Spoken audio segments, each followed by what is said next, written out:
কিভাবে আপনার স্বপ্ন পূরণ করার জন্য পুরো ব্রহ্মাণ্ডকে আপনার কাজে লাগাবেন।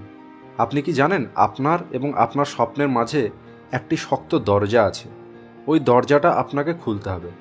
ওই দরজাটার চাবিও আপনার কাছেই আছে, আর সেটি হলো আপনার সাবকনসিয়াস মাইন্ড।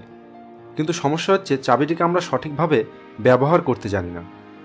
যদি আপনি আপনার সাবকনসিয়াস মাইন্ডকে সঠিকভাবে ব্যবহার করা শিখে যান, তাহলে আপনি সেই সমস্ত কিছু পেয়ে যাবেন যা এখন আপনার কাছে স্বপ্ন।